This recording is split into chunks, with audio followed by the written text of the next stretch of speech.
Hey there, Tarot Tubers. Today I have 3 new decks that I'm going to be talking about, 2 of which I'm unwrapping as I do the video because I was really excited about them and I kind of wanted to have the experience right then.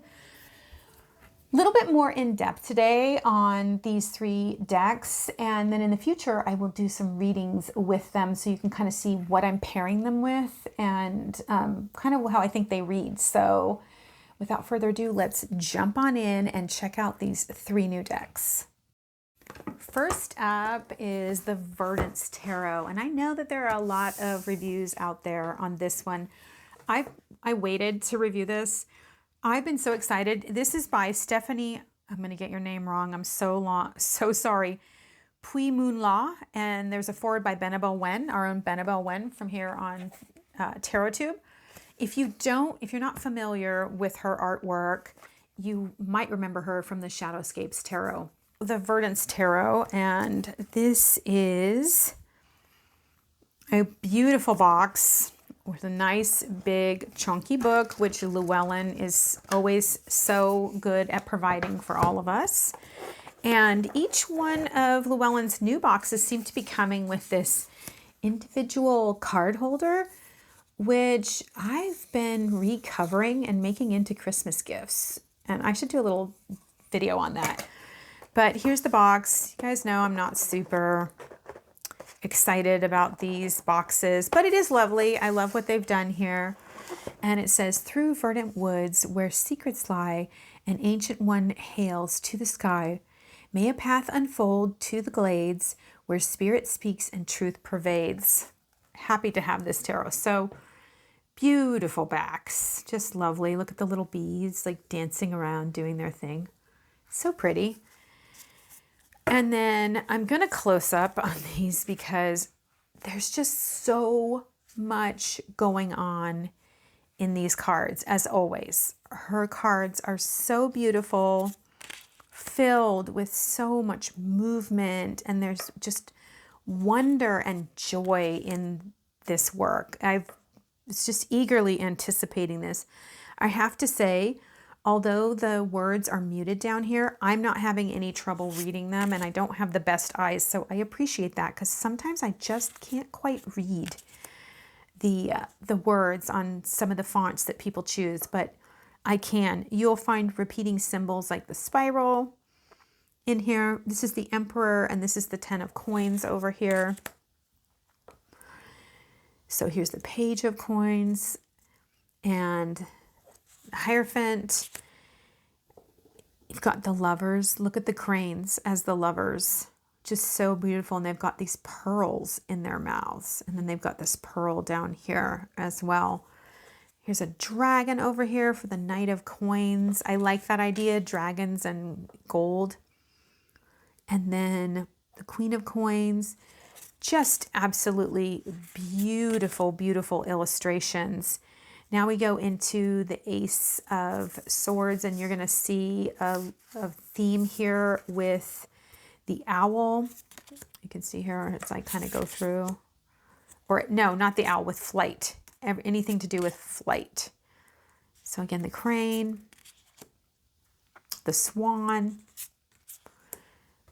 more swans flying, no, maybe geese, okay, geese, a kestrel. I think this is a kestrel for the 7 of Swords. So each suit has a theme. This is the major arcana over here. Each suit has a theme. It's very well thought. This is not just some willy-nilly, look, I made another tarot deck. Let me tell you, it absolutely is not. And you find that out when you read the book.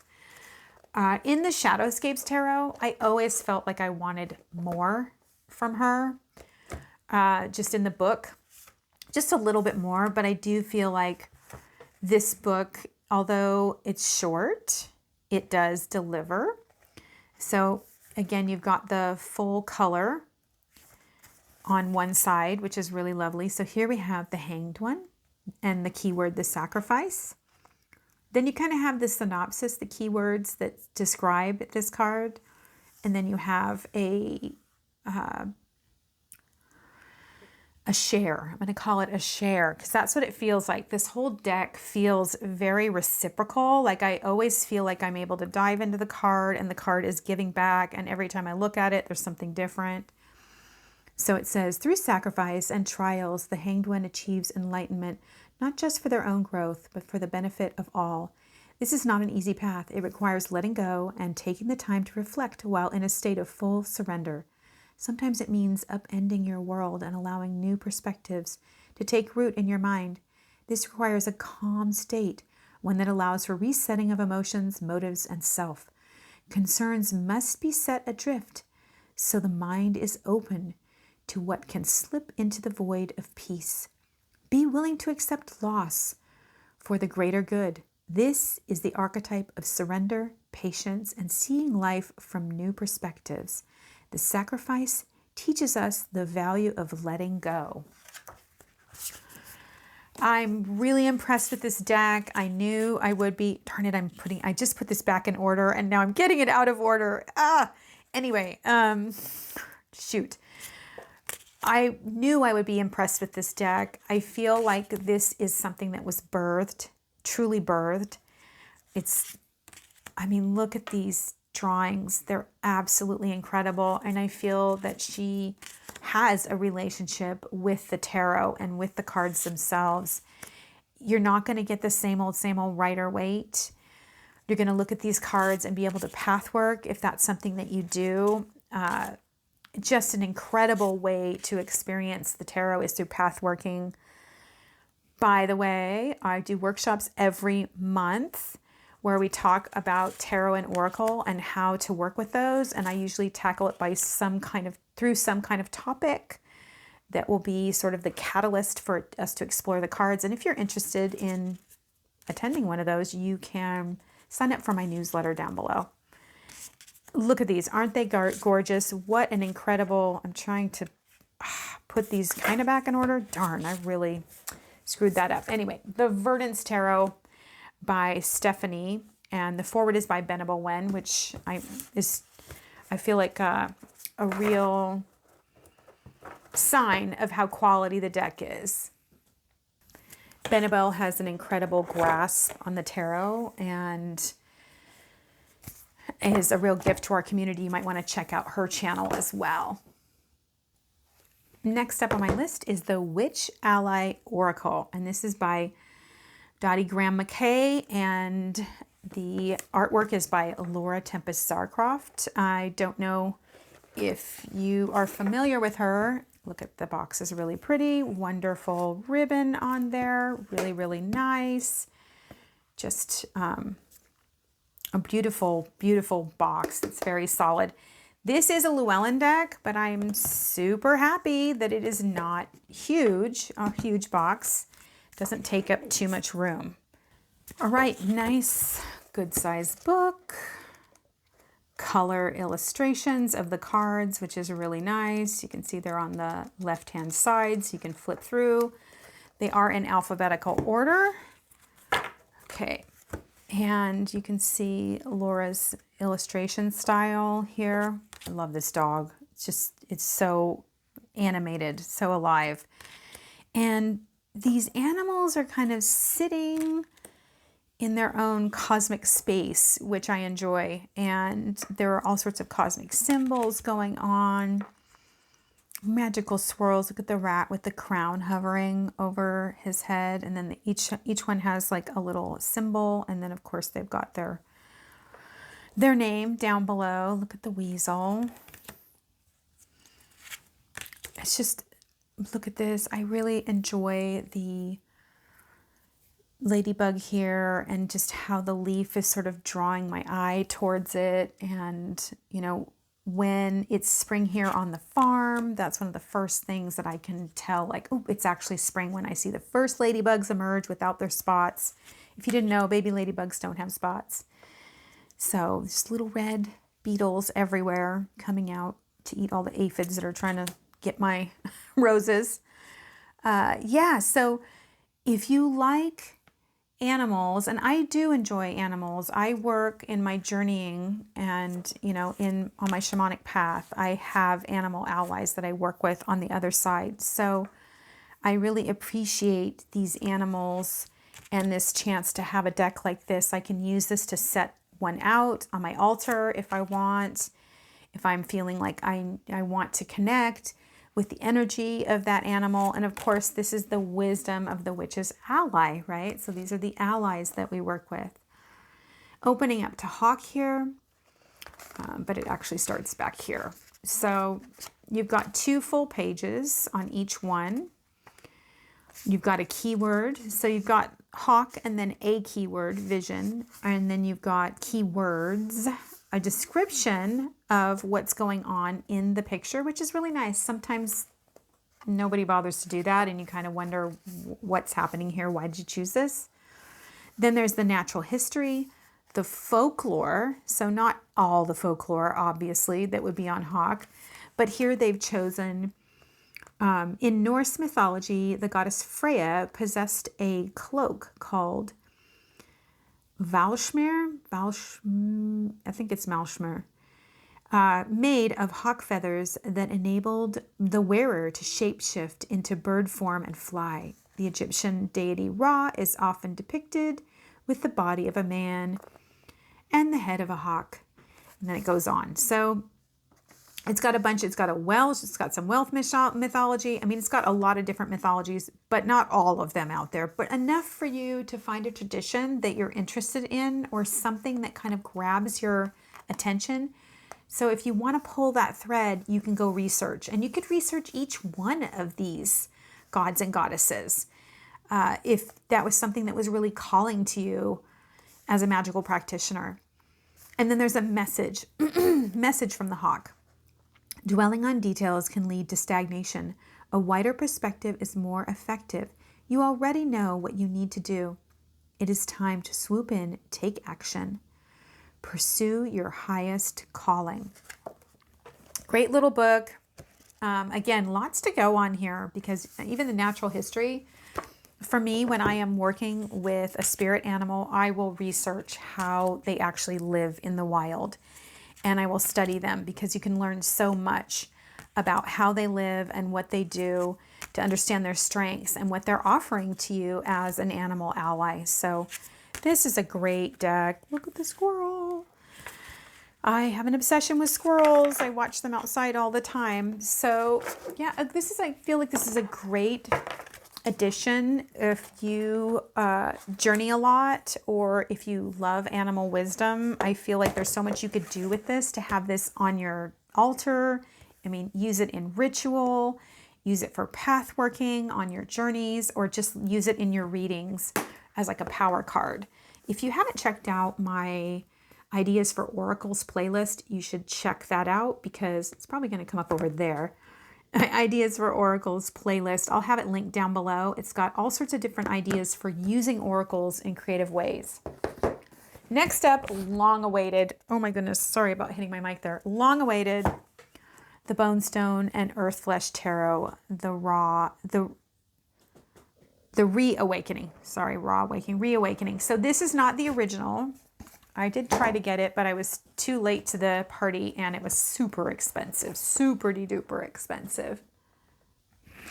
And I didn't say it, but this is by Avalon Cameron. She does have a channel here on YouTube, and by Anna Terrain, who of course did not the Shadowscapes, the Abyss, Tarot of the Abyss, which I have right here. So yeah, I have been waiting to have a copy of this. I know that this is not like the new one. I just took this off so I could experience it with you because I'm really excited to have this. Here's the Fool. I wanted this.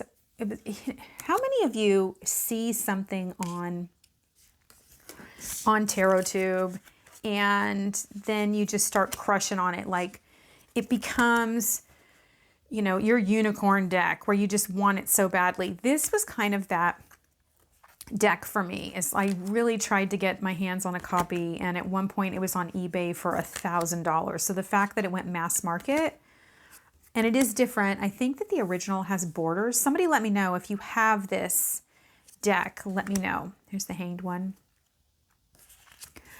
So it became, I didn't show you the backs, sorry, double feathers. And it's a matte finish. And I appreciate that it's a matte finish. I really like matte finish. Here's Temperance. So again, this became that deck that I just wanted to have so badly. Oh, look at that. The Mighty Oak is the Tower. Oh, yeah, so I'm going to split these up. I wanted this deck. It just became that thing that I couldn't get a hold of. And so I'm very excited to have it. I'm wondering if the bubble will burst. Here we are in Wands over here. And you can see that it's quite... I'm going to just get past the Major Arcana. There's the World. Oh, look at that. So beautiful. The Major Arcana are fabulous. And, you know, Tarot of the Abyss is black and white. So it's kind of neat to see Anna do a color edition. Interesting. She's got an extra card. I'll have to look that up. Bruxa. The Bruxa. The Witch. So here in the Wands, it's easy to tell them apart because it's in red, and then we have Swords, which appears to be in blue backgrounds, which is kind of cool. I like it when there's a theme there that you can follow. And then the pages, the court cards seem to deviate a little bit.